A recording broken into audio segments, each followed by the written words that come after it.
તો પાર્ટીના ધારાસભ્ય કિરીટ પટેલે મુખ્યમંત્રીને પત્ર લખ્યો છે। ખોટી રીતે જેલમાં મોકલવાનું ષડયંત્ર જે કરવામાં આવ્યું છે તેનો પણ ઉલ્લેખ કરવામાં આવ્યો છે। પત્રમાં યુનિવર્સિટીમાં દારૂ પીનારા લોકો સામે 9 દિવસ સુધી ફરિયાદ નથી કરી।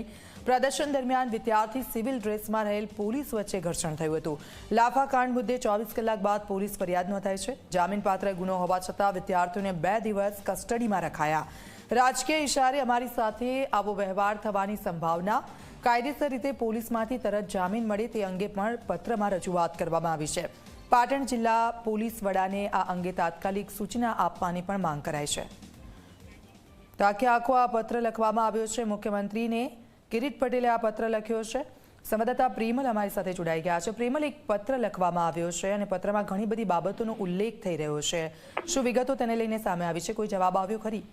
ચોક્કસ જે પ્રકારે પાટણ ઉત્તર ગુજરાત યુનિવર્સિટીની અંદર જે લાફાકાંડ અને દારૂકાંડ મામલે કોંગ્રેસના આગેવાનો તેમજ પોલીસ વચ્ચે ઘર્ષણ થવા પામ્યું હતું, તેમાં જે 200ના ટોળા તેમજ 14 નામજોગ ફરિયાદ પોલીસ મથકે નોંધાવા પામી હતી અને એ પણ 2 દિવસ પછી ફરિયાદ નોંધાવા પામી હતી અને જેમાં જે કોંગ્રેસના આગેવાનોની અટકાયત કરવામાં આવી હતી તેઓને કોર્ટે જામીન આપ્યા હોવા છતાં પણ 151 હેઠળ પાટણ પોલીસ એટલે કે બી ડિવિઝન પોલીસે તેમની ધરપકડ કરી આખી રાત પોલીસ મથકે રાખવામાં આવ્યા હતા। ત્યારે આ જ મુદ્દે પાટણ ધારાસભ્ય કિરીટ પટેલ સહિત જે કોંગ્રેસના આગેવાનોના નામ અંદર ફરિયાદમાં દાખલ કરવામાં આવે છે તેઓ આજે વહેલી સવારે 6 વાગે પાટણ શહેર બી ડિવિઝન પોલીસ મથકે હાજર થવા પામે છે।